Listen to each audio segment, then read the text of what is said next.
Voltamos com o programa Ponto de Vista. Estou aqui com o jornalista Davi Soares. Já vi, os jornais essa semana têm falado amplamente em pesquisas. Na verdade, pesquisas são feitas pelo Brasil o tempo inteiro. E você tem o Lula sendo colocado como líder das pesquisas, apesar de ser colocado diariamente nos telejornais, nos noticiários, como um acusado de chefiar uma quadrilha. Qual o retrato do momento hoje nas eleições presidenciais? No caso do Lula especificamente, a gente tem na pesquisa, por exemplo, do Instituto Paraná Pesquisas, que foi divulgado no dia 9 na madrugada do dia 10, né, na realidade na coluna do Cláudio Humberto.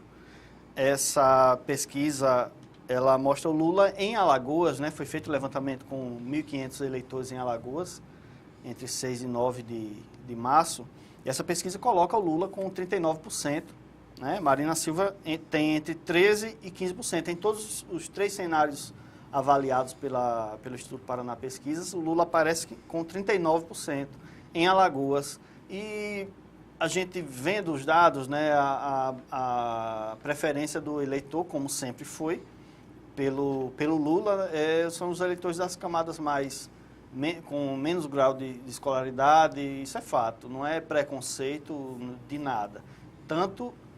E também é uma coisa explicar, bem fácil de entender, né? Porque o Lula foi o criador do Bolsa Família, o criador não, o aperfeiçoador, né? Porque o Fernando Henrique Cardoso criou, naquela época, um protótipo desse programa, que foi ampliado bastante pelos governos do Partido dos Trabalhadores e atingiu essa camada mais pobre da sociedade, que até hoje lembra com gratidão do ex-presidente Lula, que infelizmente, né, não justifica, não tem bem que justifique o mal, né? Ele infelizmente está sendo acusado e está prestes a escolher entre o Palácio do Planalto e o presídio da Papuda, né? A gente está vendo aí ele cada vez mais enrascado nas acusações, mas ainda estamos há quase 1 ano e meio do início da campanha eleitoral e muita coisa deve acontecer. Quais foram citados na pesquisa? Lula, Marina, Aécio, Bolsonaro, Joaquim Barbosa, o ministro, Ciro Gomes, Caiado, teve também o governador Geraldo Alckmin e o João Dória. Com exceção, acho que de João Dória, de Joaquim Barbosa, acredito que todos têm processo. Pois é, ou foram citados. Ou tem algum tipo de processo. Na Lava Jato, exatamente. E essa a gente faz... a Marina não Marina não tem o sobre tem a Lava Jato, a Odebrecht disse que deu doação para a campanha, né? Caixa 2. Exatamente, que ela disse que desconhece, né? Que não tratou disso e tal. Isso. Mas a gente vê que, assim, é um cenário, é um retrato atual, a gente tem... Se me permite dizer, na verdade, ela era a vice, né? O candidato era o Eduardo Campos. Era o Eduardo Campos, por isso que ela disse que não participou dessas histórias. A gente consegue até ver uma verossimilhança nessa informação dela, né? Creio que o futuro do Brasil vai ser dividido. Você elege o presidente e também o vice de novo, né? Exatamente. Voltar, né? Porque hoje você quer partir, hoje em né? dia está cada vez mais importante, né? O brasileiro jamais imaginava que teria o Michel Temer efetivado como vice, né? Um presidente que tem como... O alagoano reprova em 72% o governo do Michel Temer. Essa reprovação, qualitativamente, 55,8% dos alagoanos pesquisados acham o governo de Michel Temer ruim ou péssimo. É muito pouco, né? E o engraçado é que a gente vê essa dicotomia e essa dualidade da disputa entre PSDB e PT, e isso parece que o PSDB está perdendo força, apesar de ter ajudado a derrubar o presidente Dilma, o principal partido contra o qual sempre lutou. E a gente vê, em segundo lugar, nas pesquisas, Marina Silva, Aécio Neves empatado com 10,2% com Jair Bolsonaro, né, um representante da extrema-direita e um militar da reserva, né, que tem uns pensamentos bem retrógrados e conservadores, o contrário da esquerda que governava o país durante os últimos anos, né? Quando você para analisar isso, eu tenho dito muito isso nas entrevistas, a gente vê um efeito Bolsonaro, às vezes, muito ligado à figura de um Bolsonaro. Mas nós temos hoje, na próxima semana, eleição na Dinamarca, na Holanda, em que um dos principais concorrentes é de extrema-direita. Uhum. Nós temos em abril uma eleição na França, em que uma das concorrentes é de extrema-direita. E aí você tem um Bolsonaro no Brasil, em que um dos concorrentes é de extrema-direita. A extrema-direita cresceu no mundo todo, acredita que isso é uma reação a alguma coisa? No sentido de você ter... Quando você tem uma denúncia de corrupção, dá a impressão de que a extrema-direita é mais correta, é mais honesta, no sentido de um Bolsonaro, no Brasil, no sentido de, tipo, na ditadura não tinha corrupção? A gente vê, sempre viu a esquerda como oposição, né? Como um pensamento mais de denuncismo, né? Pelo menos no Brasil foi assim sempre, né? Quem combateu a ditadura foi a esquerda no país.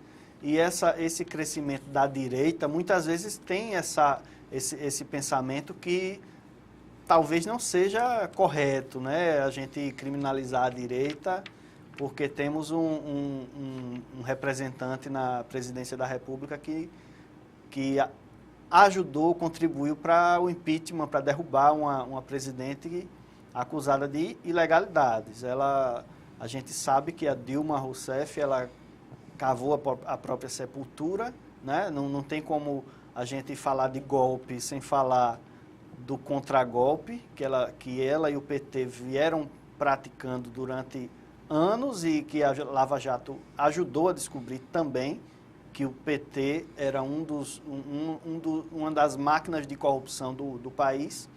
E essa questão da direita ter surgido é fruto dessa situação do Partido dos Trabalhadores, que se entregou a uma lógica que sempre foi relacionada à direita, que sempre esteve no poder e que nunca se sabia o que se fazia para governar. O PT conseguiu expor o que é que se faz para governar no país.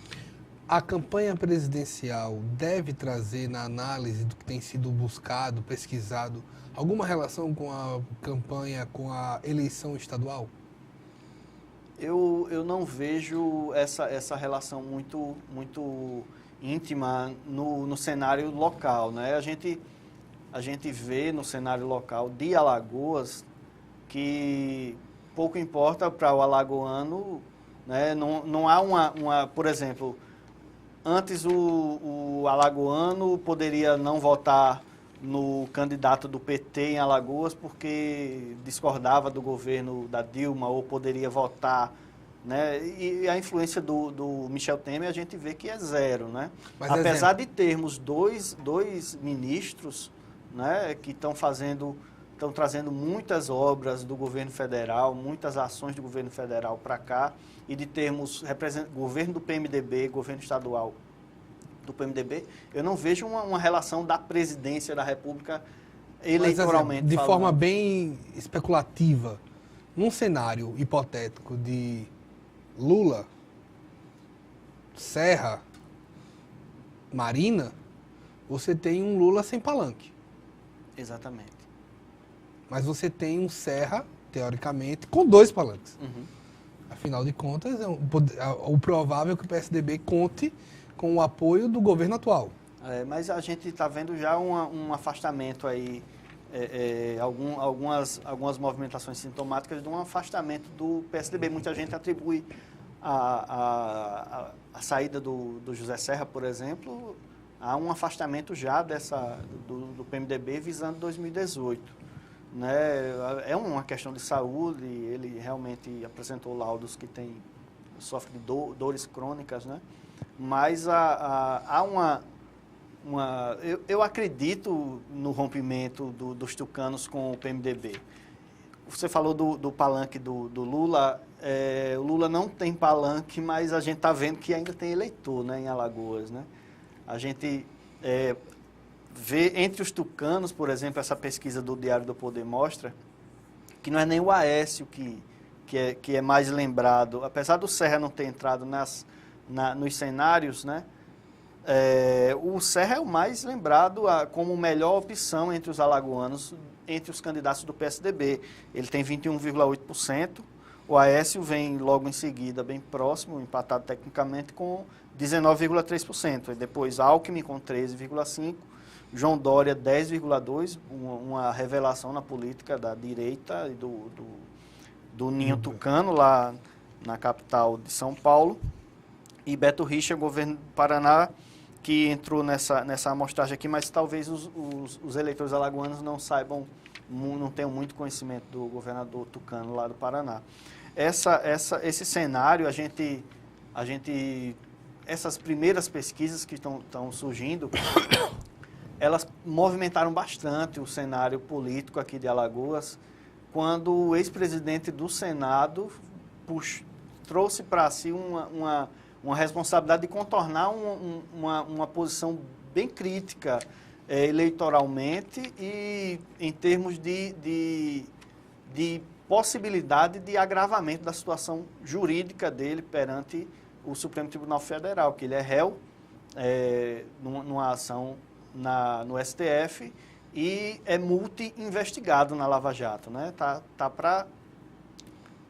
E isso tem refletido nos números, a gente vai ver oficialmente nos próximos dias no site www.diariodopoder.com.br uma pesquisa também da Paraná Pesquisa que deve confirmar esse cenário que o senador já sabe que existe. Ele não está bem no Estado.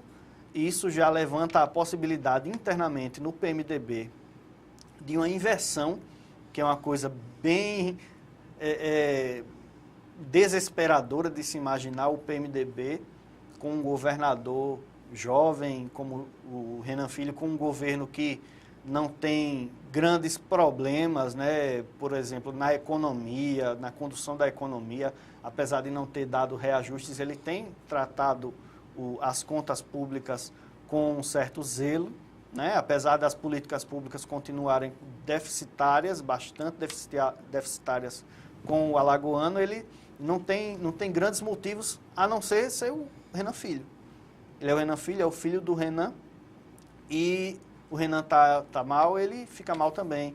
E inclusive a base dele, política, na Assembleia, já sentiu isso, né? Tem deputados pedindo boné, como diz a história, para sair da sigla. E essa dificuldade política ele está tentando contornar há quase 1 ano e meio do início da campanha. Ou seja, ele está dando entrevistas raríssimas em programas policialescos, né? Coisas que o eleitor alagoano talvez nunca tenha visto, né? A não ser na época do Renan oposição, né?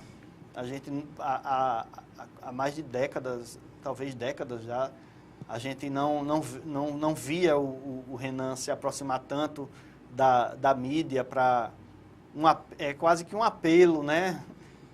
Eu tenho o que dizer para os alagoanos. E é bem incomum e estranho a gente assistir uma entrevista do Renan Calheiros que não seja no Jornal Nacional, que seja num jornal local.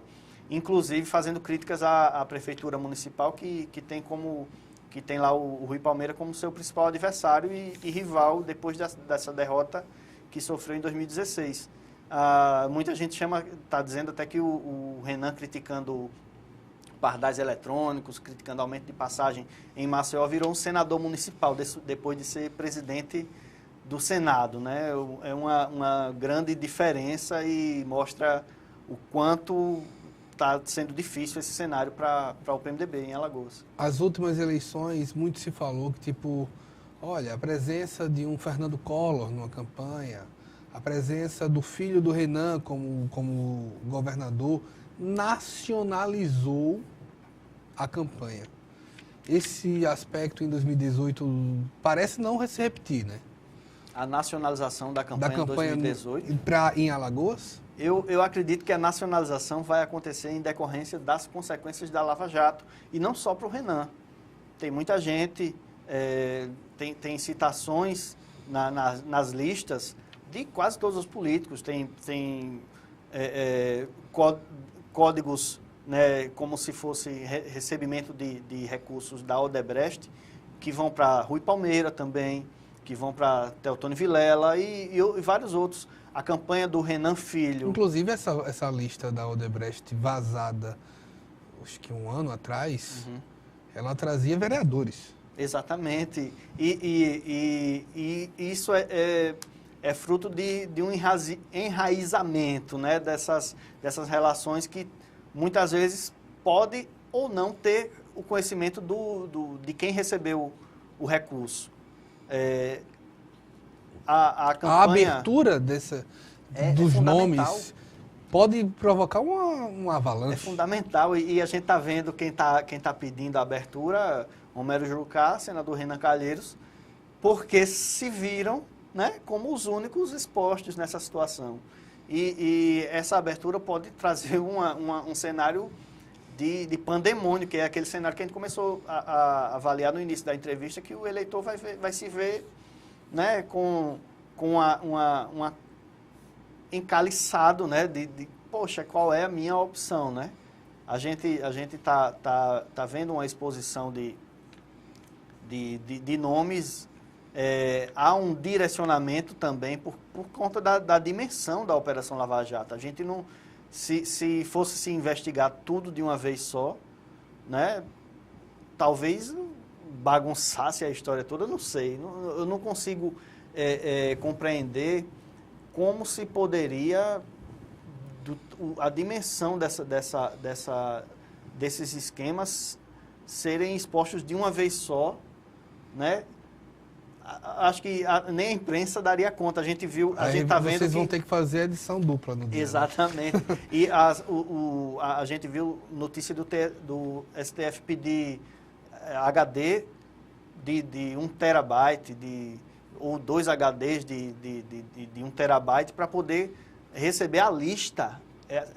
Somente a lista dos dados, né? Eu acho que não é só a lista, mas são os dados das investigações que serão abertos.